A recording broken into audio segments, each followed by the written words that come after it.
कुरान पाक में अल्लाह ताला ने कई कस्में खाई हैं। अभी आप सुन रहे थे पहली रकत में वशम्सी वदुहाहा वल क़मर इज़ा तलाहा वन्नहार इज़ा जल्लाहा वल्लैलि इज़ा यग़शाहा वस्समाइ वमा बनाहा वलर्ज़ि वमा तहाहा वनफ्सिन वमा सव्वाहा।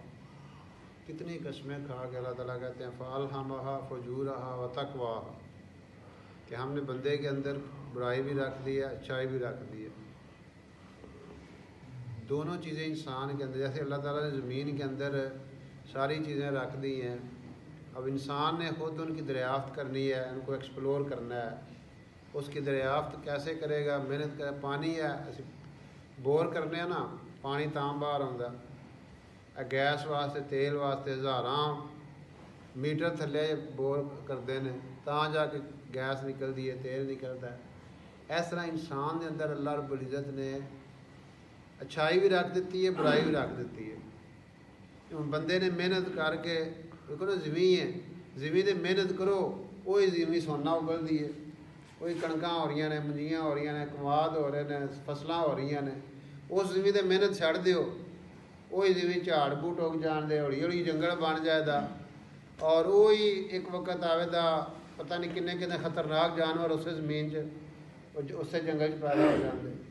दिल की ज़मीन का भी यही हाल है। अगर दिल की ज़मीन पर मेहनत ना करिए तो फिर की होगा? ये सप्पा नाल ज़्यादा खतरनाक इंसान। एक ट्रक मगर शेर लिखा सी, स्पेरू ने सांपों को ये कहकर बंद कर दिया है कि इंसान को डसने के लिए इंसान ही काफ़ी है।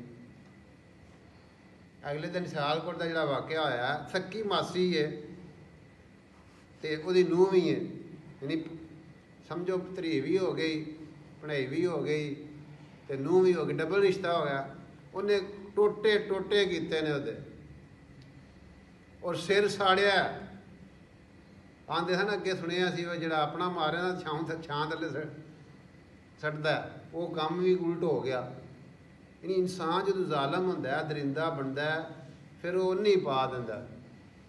फिर जानवर दे ना शेर वो एक बंदे चीर फाड़ करे तो दोनों कहता, फिर ये बंदा एक इंसान जो बिगड़िया इंसान होंदा लखां बंदियां नूं मार दिंदा, लखां बंदियां करोड़ां नूं मार देने।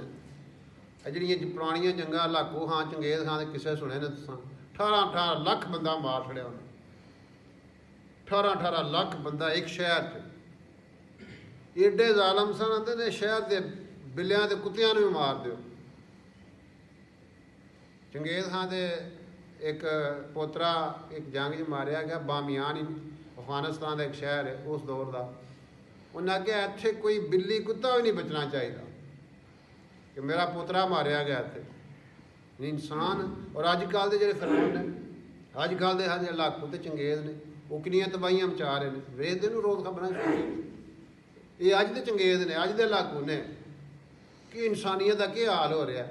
छोटे छोटे बच्चे ने, मासूम बच्चे ने, मासूम औरतां ने, मासूम लोग ने, उन्होंने कोई कसूर नहीं, और बंब मार रहे हैं।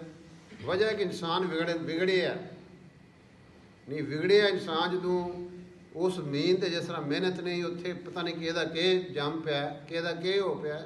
इस तरह जो इंसान मेहनत नहीं करेगा ना अपने आप से, फिर यही हाल होगा। फिर रोज़ खबरां असीं पढ़ने किहदा के किंज वाक़यात, इंसानियत भी शर्मा जाती, शैतान भी शर्मा जाता है कि मैं तो इन्होंने माड़ा जिहा आसरा कराया थी, ये मेरे भी प्यो निकले ने, ये तो मेरे भी प्यो निकल आए ने। सो ये कि ये जिहड़ा दिल है ना, दिल ये ते मेहनत करनी, मेहनत करके इन्ना अच्छा। फिर इंसान जो मेहनत करता है, फिर इकबाल आंदा ना कि परे है चरखे नीली फाम से मंजिल मुसलमान की, कि साड़ी मंजिल तो बहुत उत्ते, आसमानां दे उत्ते मंजिल है साडी।